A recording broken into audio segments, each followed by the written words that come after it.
नाज़रीन ईद की वजह तो जिहड़ा पाकिस्तान का ऑपरेशन गज़बुल हक है जिहड़ा अफगानिस्तान के खिलाफ जारी है और जिहड़े जवाबी हमले किए जा रहे क्योंकि तुहानूं याद है अफगानिस्तान ने पाकिस्तान पर हमला किया सी और उसके बाद ऑपरेशन जिहड़ा शुरू किया गया तो ईद की वजह तो उहदे च आरजी तौर पर उन्होंने रोक दिता गया। तो जोड़ साहब को चलने और उन्होंने को पूछने कि यह जिहड़े आरजी सीज़ फायर होया क्या यह मुस्तकिल सीज़ फायर दे विच कन्वर्ट होंदा नज़र आ रहा है? जी मेरी ज़ाती ख्वाहिश तो है वे और मेरा ख्याल है कि सारे पाकिस्तान की ये ख्वाहिश होएगी और ईवन अफगानिस्तान के आवाम की ये ख्वाहिश होएगी कि जंग ना होवे किसी भी सूरत जंग तो किसी मसले दे वास्ते नहीं होना चाहिए और टेबल के उत्ते मामला होना चाहिए। जी मैं अगे भी तुहाडे नाल गल कीती कि जी रजीम है उत्थे बाज़ लोग उन्होंने गवर्नमेंट समझते हैं या वो गल लेकिन गल तो ठीक है ना कि वो उत्थों की एक डिफेक्टो गवर्नमेंट है और रिप्रजेंटेटिव गवर्नमेंट नहीं है ना ही वो किसी सिस्टम की नुमाइंदा है ना उन्होंने कोई सियासी जमात है ना उन्होंने कोई प्रोग्राम है ना उन्होंने कोई एजेंडा है। ठीक हो गया जी वो एक गन के जोर के उत्ते बैठे ने तो उत्थे अपनी पॉलिसियां डिकटेट करा रहे हैं। तो हुण उन्होंने उत्ते पाकिस्तान का जिहड़ा एतराज़ है जंग बिल्कुल 2 दिन वास्ते जिहड़ा क्योंकि ईद के दिन ने सारे मुसलमानों का एक एहतराम खुशियां ने तो उहदे च एक अच्छा जस्चर दिता उन्होंने भी दिता उन्होंने भी कहा कि उन्होंने भी ये किया।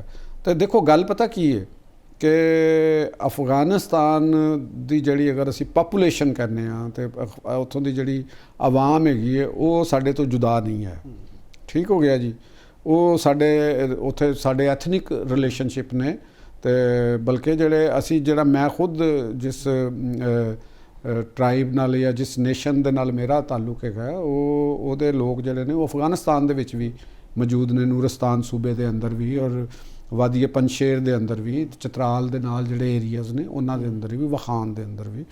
तो लेकिन असी ये मतलब थोड़ा है कि असी अपनी उत्थे जिहड़ी उत्थों दी रजीम दी गलत पॉलिसियां दी करांगे हमायत उन्हां या असी टैररिज्म दी हमायत ते किसी सूरत नहीं कर सकते कोई भी मुल्क होवे असी टैररिज्म दी तुसी देखो कि अज और मैनूं अफसोस इस गल दा हुंदा है एक लाइलमी दा गल हुंदा कि अफगानिस्तान नूं रिप्रजेंट करदे ने कुछ सोशल मीडिया दे उत्ते लोग अफगान कहलाते हैं अपने आप लेकिन गल उर्दू च कर रहे होंगे तो मे बी वो किसी एंगल के उत्तों बोल रहे हो या उन्हों का कोई गल वो पाकिस्तान के हवाले नाल जिस किस्म की वो जुबान इस्तेमाल कर रहे हैं ठीक है ना और पाकिस्तान और ख़ास तौर पर उन्होंने वो पंजाब नूं टारगेट करके नफरतां पैदा करते हैं।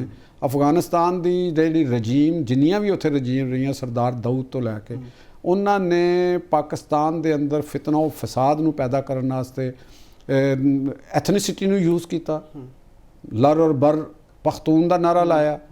ठीक है और हालांकि पख्तून दी रिप्रजेंट तो पाकिस्तान कर रहा है ना पख्तून और या पश्तून या पठान वो तो पाकिस्तान च ज़्यादा ने अफगानिस्तान तो ज़्यादा पाकिस्तान च ने तो पाकिस्तान उन्हों की नुमाइंदगी कर रहा कि तुसी मामे बने जे अफगानिस्तान वाले तुसी तो नहीं करते ना तो तुहाडे अंदर तो मुख्तलिफ एथनिक ग्रोह ने उत्थे होर बहुत ने जुबाना ने तो उन्होंने ये जिहड़े साडे जिहड़े अफगानिस्तान का नाम निहाद अफगान सोशल मीडिया के वो बने ने तो वो जिस किस्म की नैरेटिव लैके चलते हैं एक तो उन्होंने सुन के बाज़ का तरस भी आता है बका बाज़ का हसन ते भी दिल करता है कि इन्हां दी मालूमात की ने अबाउट पाकिस्तान अबाउट पंजाब इन्हां दी कोई मालूमात नहीं है पाकिस्तान के हवाले दे नाल। पंजाब नाल असल मसला की है? पंजाब दे नाल असल मसला सिर्फ है कि पंजाब इस वक्त पाकिस्तान का जिहड़ा एक हिस्सा है पंजाब उहदे च सब तो वड्डा एलीमेंट मिडल क्लास का पंजाब च डिवेलप होया। राइट ठीक हो गया पंजाब दे अंदर मिडल क्लास है तो दोनों टाइप की मिडल क्लास है यानी एक कारोबारी मिडल क्लास भी इत्थे सब तो वड्डी है छोटे कारोबारी दी भी और ये नाल जिहड़ी वड्डी कारोबारी वड्डी इंडस्ट्रीलिस्ट क्लास तो कॉपरेट क्लास भी पंजाब का एक शेयर वधे।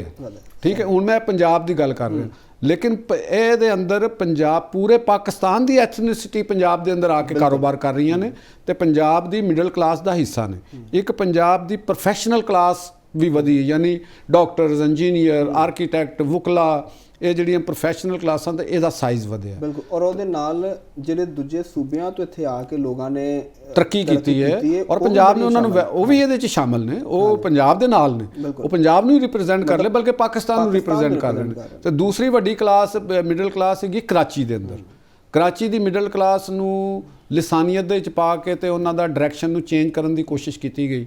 ਤੇ ਹਾਲਾਂਕਿ ਕਰਾਚੀ ਦੀ ਜਿਹੜੀ ਮਿਡਲ ਕਲਾਸ ਹੈ ਕਿਆਮੇ ਪਾਕਿਸਤਾਨ ਤੋਂ ਲੈ ਕੇ ਹੁਣ ਤੱਕ ਸਭ ਤੋਂ ਜ਼ਿਆਦਾ ਬਾਲਗ ਨਜ਼ਰ, ਸਭ ਤੋਂ ਜ਼ਿਆਦਾ ਐਜੂਕੇਟਿਡ ਕਲਾਸ ਕਰਾਚੀ ਦੇ ਵਿੱਚ ਹੈਗੀ ਹੈ। ਤੇ ਤੁਸੀਂ ਉਹਨਾਂ ਦੇ ਆਪਣੀ ਸਾਡੀ ਪੀਟੀਵੀ ਦੀ ਹਿਸਟਰੀ ਦੇਖ ਲਓ, ਸਾਡੀ ਬਿਊਰੋਕ੍ਰੇਸੀ ਦੀ ਹਿਸਟਰੀ ਦੇਖ ਲਓ, ਔਰ ਅੱਜ ਵੀ ਤੁਸੀਂ ਅੰਦਾਜ਼ਾ ਲਾ ਲਓ ਕਿ ਕਾਰੋਬਾਰ ਤੇ ਉਹਨਾਂ ਦੀ ਜਿਹੜੀ ਪੜ੍ਹੀ ਲਿਖੀ ਕਲਾਸ ਹੈ ਉਹ ਹੈ ਵੇ। ਤੇ ਉਹਨਾਂ ਇਹ ਮੁਖਤਲਿਫ ਕੂਵਤਾਂ ਨੇ ਮੇ ਵੀ ਉੱਥੇ ਕੀਤਾ ਹੋਵੇ ਕਿ ਉਹਨਾਂ ਦੇ ਅੰਦਰ ਜਿਹੜੀ ਕਲਾਸ ਦਾ ਸ਼ਊਰ ਹੁੰਦਾ, ਕਲਾਸ ਸਟਰਗਲ ਦਾ ਸ਼ਊਰ ਨੂੰ ਉਹਨੂੰ ਐਥਨਿਕ ਤੇ ਲਿਸਾਨੀਅਤ ਦੀ ਤਰਫ ਕਨਵਰਟ ਕਰਕੇ ਤੇ ਉਹਦੇ ਅੰਦਰ ਇੱਕ ਇੰਤਸ਼ਾਰ ਪੈਦਾ ਕਰਨ ਦੀ ਕੋਸ਼ਿਸ਼ ਕੀਤੀ। ਅਸੂਲੀ ਤੌਰ ਤੇ ਕਰਾਚੀ ਦੀ ਮਿਡਲ ਕਲਾਸ ਔਰ ਪੰਜਾਬ ਦੀ ਮਿਡਲ ਕਲਾਸ, ਖਾਸ ਤੌਰ ਤੇ ਸੈਂਟਰਲ ਔਰ ਨਾਰਥ ਪੰਜਾਬ ਦੀ ਮਿਡਲ ਕਲਾਸ, ਇਹਨਾਂ ਦਾ ਤਬਕਾਤੀ ਇਤਿਹਾਦ ਹੋਣਾ ਚਾਹੀਦਾ ਹੈ। ਤੇ ਜਿਹੜੇ ਪਾਕਿਸਤਾਨ ਦੇ ਟਰਾਈਬਲ ਸੈਟਅਪ ਨੇ, ਟਰਾਈਬਲ ਕਲਚਰ ਹੈਗਾ, ਅਸੀਂ ਕਿਸੇ ਦੇ ਖਿਲਾਫ ਨਹੀਂ ਗੱਲ ਕਰ ਰਹੇ, ਔਰ ਐਗਰੇਰੀਅਨ ਸੋਸਾਇਟੀ ਹੈ ਉਹ ਹਮੇਸ਼ਾ ਮਿਡਲ ਕਲਾਸ ਦੀ ਐਕਸਪੈਂਸ਼ਨ ਤੋਂ ਡਰਦੀ ਹੈ। ਉਹਦੀ ਰੀਜ਼ਨ ਇਹ ਹੁੰਦੀ ਕਿ ਫਿਰ ਉੱਥੇ ਜਿਹੜੇ ਮਹਿਦੂਦ ਲੋਕਾਂ ਦਾ ਜਿਹੜਾ ਇਕਤਦਾਰ ਹੁੰਦਾ ਨਾ, ਸਰਦਾਰਾਂ ਦਾ, ਜਾਗੀਰਦਾਰਾਂ ਦਾ, ਵੱਡੇ ਵੱਡੇ ਚੌਧਰੀ ਜ਼ਿਮੀਂਦਾਰਾਂ ਦਾ, ਉਹਨਾਂ ਦਾ ਇਕਤਦਾਰ ਟੁੱਟਦਾ ਤੇ ਉਹਦੇ ਅੰਦਰ ਉਹ ਥੱਲੇ ਮਿਡਲ ਕਲਾਸ 'ਚ ਤਕਸੀਮ ਹੁੰਦਾ, ਬਾਲਗ ਨਜ਼ਰੀ ਆਉਂਦੀ। ਅੰਦਰੂਨ ਸਿੰਧ 'ਚ ਵੀ ਤੇ ਇਹ ਅੰਦਰੂਨ ਸਿੰਧ 'ਚ ਵੀ, ਸਾਡੀ ਪੰਜਾਬ ਦੀ ਸਾਊਥ ਪੰਜਾਬ ਦੇ ਅੰਦਰ ਵੀ ਇਹ ਮਸਾਇਲ ਨੇ, ਤੇ KP ਸਾਰੇ 'ਚ ਇਹ ਮਸਾਇਲ ਨੇ, ਠੀਕ ਹੈ ਨਾ ਜੀ। ਬਲੋਚਿਸਤਾਨ ਸਾਰੇ ਤੇ ਮਸਾਇਲ ਨੇ, ਅਫਗਾਨਿਸਤਾਨ 'ਚ ਵੀ ਇਹ ਮਸਾਇਲ ਹੈ। ਉੱਥੋਂ ਦਾ ਜਿਹੜਾ ਇਕਤਦਾਰ ਦੇ ਉੱਤੇ ਜਿਹੜਾ ਤਬਕਾ ਹੈ ਉਹ ਬਹੁਤ ਛੋਟਾ ਜਿਹਾ ਹੈਗਾ, ਆਪਣੀ ਕੱਪ ਪਾਵਰ ਦੇ ਉੱਤੇ ਹੈਗਾ, ਉੱਥੇ ਮਿਡਲ ਕਲਾਸ ਨਹੀਂ ਹੈ। ਸਵਾਏ ਕਾਬਲ ਤੋਂ ਤੁਹਾਨੂੰ ਕਿਸੇ ਪਾਸੇ ਮਿਡਲ ਕਲਾਸ ਨਹੀਂ। ਸਭ ਟਰਾਈਬ ਦੇ ਅੰਦਰ ਤੇ ਗਰੀਬਾਂ ਦੇ ਅੰਦਰ ਬੱਚੀ ਉਹਨਾਂ ਦੇ ਉੱਤੇ ਗਨ ਦੇ ਨਾਲ ਉਹਨਾਂ ਨੇ ਕਬਜ਼ਾ ਕੀਤਾ ਹੋਇਆ। ਤੇ ਪੰਜਾਬ ਤੋਂ ਡਰਦੇ ਨੇ। ਸਾਡੀ ਬਿਊਰੋਕ੍ਰੇਸੀ ਦਾ ਤਾਲੁਕ ਮਿਡਲ ਕਲਾਸ ਨਾਲ ਹੈ, ਸਾਡੀ ਆਰਮੀ ਦਾ ਤਾਲੁਕ ਮਿਡਲ ਕਲਾਸ ਨਾਲ ਹੈ। ਤੇ ਉਹ ਐਡਾ ਵੱਡਾ ਇੱਕ ਮਸ਼ੀਨ ਮਿਡਲ ਕਲਾਸ ਦੀ ਬਣੀ ਹੈ ਤੇ ਮਿਡਲ ਕਲਾਸ ਨੇ ਤੇ ਐਕਸਪੈਂਸ਼ਨ ਕਰਨੀ ਹੈ। ਤੇ ਠੀਕ ਹੈ ਨਾ ਜੀ। ਤੇ ਇਸ ਵਾਸਤੇ ਉਹ ਮੇਰਾ ਖਿਆਲ ਹੈ ਅਫਗਾਨਿਸਤਾਨ ਤੋਂ ਲੈ ਕੇ ਇੰਡੀਆ ਤੱਕ ਵੀ ਡਰ ਰਹੇ ਨੇ ਪੰਜਾਬ ਦੇ ਮਿਡਲ ਕਲਾਸ ਕੋਲ। ਮਜ਼ੇਦਾਰ ਗੱਲ ਨਹੀਂ ਹਾਂ ਕਿ ਇੱਥੇ ਜਿਹੜੇ ਪੰਜਾਬ ਦੇ ਲੋਕ ਨੇ ਉਹਨਾਂ ਨੇ ਆ ਜਿਹੜੇ ਤਾਕਤਵਰ ਲੋਕ ਸਨ ਇਹਨਾਂ ਦੇ ਸਾਰਾ ਕੰਮ ਸ਼ਟਰ ਕਰਤਾ ਨਾ, ਇਹਨਾਂ ਨੂੰ ਰੱਦ ਕਰਤਾ, ਮਿਡਲ ਕਲਾਸ ਉਭਰੀ। ਇਹ ਨੈਚੁਰਲ ਹੈ, ਠੀਕ ਹੈ। ਤੇ ਉਧਰ ਜਿੱਧਰ ਸਾਰਾ ਕੁਝ ਪਾਵਰਸ ਉਹਨਾਂ ਦੇ ਕੰਟਰੋਲ ਵਿੱਚ, ਉਹੀ ਐਸਾ ਨੈਰੇਟਿਵ ਬਣਾਉਂਦੇ ਨੇ ਕਿ ਜਿਹੜਾ ਪਾਵਰ ਦੇ ਖਿਲਾਫ ਨੈਰੇਟਿਵ ਹੁੰਦਾ, ਉਹੀ ਸਾਡੇ ਧਿਆਨ ਪੰਜਾਬ ਵੱਲ। ਉਹ ਕਦੇ ਮਜ਼ਹਬ ਦੀ ਆੜ ਦੇ ਵਿੱਚ ਕਰਦੇ ਨੇ, ਕਦੇ ਤਫਰਕਾਬਾਜ਼ੀ ਮਸਲਕਾਂ ਦੀ ਆੜ ਵਿੱਚ ਪੈਦਾ ਕਰਨ ਦੀ ਕੋਸ਼ਿਸ਼ ਕਰਦੇ ਨੇ, ਕਦੇ ਐਥਨਿਸਿਟੀ ਦੇ ਅੰਦਾਜ਼ ਵਿੱਚ, ਕਦੇ ਲਿਸਾਨੀਅਤ ਦੇ ਅੰਦਾਜ਼, ਕਦੇ ਜ਼ਾਤ ਬਰਾਦਰੀ ਦੇ ਤਾਲੁਕ ਉੱਤੇ, ਕਦੇ ਟਰਾਈਬਲ ਮਾਮਲਾਤ ਉੱਤੇ। ਇਹ ਸਾਰੀਆਂ ਉਹ ਕੋਸ਼ਿਸ਼ਾਂ ਹੁੰਦੀਆਂ ਨੇ। ਤੇ ਦੂਸਰੀ ਤਰਫ ਇਹ ਵੀ ਤੁਹਾਨੂੰ ਮੈਂ ਦੱਸਾਂ ਕਿ ਇੰਡੀਆ ਜਿਹੜਾ ਹੈ ਨਾ, ਉਹ ਵੀ ਇਸ ਪਾਕਿਸਤਾਨ ਦੀ ਇਸ ਮਿਡਲ ਕਲਾਸ ਦੇ ਤੋਂ ਖੌਫਜ਼ਦਾ ਹੈ। ਇੰਡੀਆ ਵੀ ਖੌਫਜ਼ਦਾ ਹੈ ਕਿਉਂਕਿ ਉਹਨਾਂ ਨੇ ਜਿਹੜਾ ਇੰਡੀਅਨ ਪੰਜਾਬ ਹੈਗਾ ਉਹਨੂੰ ਉਹਨਾਂ ਨੇ ਇੱਕ ਐਗਰੇਰੀਅਨ ਪੰਜਾਬ ਦੇ ਵਿੱਚ ਤਬਦੀਲ ਕੀਤਾ ਹੋਇਆ। ਜਿਹੜੀ ਇੰਡੀਆ ਦੇ ਅੰਦਰ ਤੁਹਾਨੂੰ ਨਜ਼ਰ ਆਉਂਦੀ ਪਈ ਥੋੜ੍ਹੀ ਬਹੁਤ ਪੰਜਾਬ ਦੀ ਤਰੱਕੀ ਜਾਂ ਬਾਲਗ ਨਜ਼ਰੀ, ਉਹ ਪੰਜਾਬੀ ਹੈ ਜਿਹੜਾ ਯੂਰਪ, ਅਮਰੀਕਾ ਦੇ ਵਿੱਚ, ਕੈਨੇਡਾ ਦੇ ਵਿੱਚ ਜਾ ਕੇ ਉਹਨੇ ਬਾਲਗ ਨਜ਼ਰੀ ਕੀਤੀ ਹੈ। ਵਰਨਾ ਉੱਥੇ ਉਹਨਾਂ ਨੇ ਪੰਜਾਬ ਨੂੰ ਪਸਮਾਨਦਾ ਰੱਖਣ ਵਾਸਤੇ ਪੂਰੀ ਕੋਸ਼ਿਸ਼ ਕੀਤੀ ਹੈ, ਇੰਡੀਆ ਵਾਲਿਆਂ ਨੇ ਵੀ। ਤੇ ਉੱਥੋਂ ਦੇ ਜਿਹੜੇ ਤੁਸੀਂ ਇਹ ਵੀ ਦੇਖੋਗੇ ਕਿ ਜਿਹੜਾ ਮੀਡੀਆ ਨੈਰੇਟਿਵ ਬਿਲਡ ਕਰਦੇ ਨੇ ਉਹਨਾਂ ਦੇ ਵਿੱਚ ਪੰਜਾਬ ਦਾ, ਇੰਡੀਅਨ ਪੰਜਾਬ ਦਾ ਹਿੱਸਾ ਬਹੁਤ ਥੋੜ੍ਹਾ ਹੈ, ਠੀਕ ਹੈ ਨਾ। ਉਹ ਜਿਹੜਾ ਗੋਬਰ ਆਰੀਆ ਮੈਂ ਕਹਿੰਦਾ ਵਾਂ, ਇਸ ਟਾਈਪ ਦੇ ਜਿਹੜੇ ਲੋਕ ਨੇ ਅੱਜ ਵੀ, ਉਹ ਦੇਖੋ ਨਾ, ਪਾਕਿਸਤਾਨ ਤੋਂ ਜ਼ਿਆਦਾ ਅਫਗਾਨ ਲੋਕਾਂ ਦਾ ਕੌਣ ਹਮਦਰਦ ਹੋ ਸਕਦਾ? ਇੰਡੀਆ ਕਦੇ ਵੀ ਨਹੀਂ ਹੋ ਸਕਦਾ, ਜੋ ਮਰਜ਼ੀ ਕਰ ਲਵੇ। ਤੇ ਉਹ ਇੰਨੇ ਹਮਦਰਦ ਹੋਏ ਨੇ ਕਿ ਜੀ ਉਹ ਕਹਿੰਦੇ ਨੇ ਪੰਜਾਬ ਪੇ ਗੋਲਾਬਾਰੀ, ਪੰਜਾਬ ਕਾ ਇਹ ਬੰਦੇ ਪੇ ਵੀ। ਔਰ ਉਹ ਤੁਹਾਨੂੰ ਇਹਨਾਂ ਨੂੰ ਪਤਾ ਹੀ ਨਹੀਂ ਹੈਗਾ ਕਿ ਵੀ ਪੰਜਾਬ ਦੇ ਅੰਦਰ ਕੀ ਇਸ ਵੇਲੇ ਸੂਰਤ ਹਾਲ ਹੈ, ਪੰਜਾਬ ਦਾ ਇਨਫਰਾਸਟਰਕਚਰ ਕਿਸ ਕਿਸਮ ਦਾ, ਮੁਸਲਿਮ ਪੰਜਾਬ ਦਾ। ਔਰ ਇਸ ਵਕਤ ਪੂਰੀ ਮੇਰਾ ਖਿਆਲ ਹੈ ਕਿ ਇਸ ਖਿੱਤੇ ਦੇ ਵਿੱਚ ਮਿਡਲ ਈਸਟ ਤੋਂ ਲੈ ਕੇ ਤੇ ਸੈਂਟਰਲ ਏਸ਼ੀਆ ਤੇ ਸਾਊਥ ਏਸ਼ੀਆ ਦੇ ਅੰਦਰ ਇਹ ਅਲਹਮਦੁਲਿਲਾ ਇਹ ਪਾਕਿਸਤਾਨ ਜਿਹੜਾ ਨਾ ਉਹ ਇਸ ਵਕਤ ਇੱਕ ਬੜੀ ਵੱਡੀ ਇਮਰਜਿੰਗ ਕੁਵਤ ਹੈਗੀ। ਇਹਦੇ ਤੋਂ ਇਸ ਰਿਐਕਸ਼ਨਰੀ ਕੁਵਤਾਂ ਡਰ ਰਹੀਆਂ। ਸਭ ਬੜੀ ਡਿਟੇਲ ਨਾਲ ਗੱਲ, ਬਸ ਜਾਂਦੇ ਬ੍ਰੇਕ ਤੇ ਜਾਂਦੇ ਸਿਰਫ ਇਹ ਕਮੈਂਟ ਕਰ ਦਿਓ ਕਿ ਤੁਹਾਨੂੰ ਅਫਗਾਨਿਸਤਾਨ 'ਚ ਮੁਸਤਕਲ ਸੀਜ਼ਫਾਇਰ ਹੁੰਦਾ ਨਜ਼ਰ ਆ ਰਿਹਾ? ਮੇਰਾ ਖਿਆਲ ਹੈ ਕਿ ਅਗਰ ਅਫਗਾਨਿਸਤਾਨ ਨੂੰ ਹੋਸ਼ ਦੇ ਨਾਖੂਨ ਲੈਣੇ ਚਾਹੀਦੇ ਨੇ, ਉੱਥੋਂ ਦੇ ਰਜੀਮ ਨੂੰ, ਉੱਥੋਂ ਦੇ ਪਾਕਿਸਤਾਨ ਨੇ ਬਹੁਤ ਅੱਛਾ ਕੀਤਾ। ਦੇਖੋ ਪਾਕਿਸਤਾਨ ਲੈਟ ਲੂਜ਼ ਨਹੀਂ ਸੀ ਕਰ ਸਕਦਾ। ਪਾਕਿਸਤਾਨ ਨੇ ਉਹਨਾਂ ਨੂੰ ਹਿੱਟ ਕਰਕੇ ਇਹ ਦੱਸਿਆ, ਇਹ ਮੈਸੇਜ ਦਿੱਤਾ ਹੈ ਕਿ ਵੀ ਆਰ ਨਾਟ ਵੀਕ।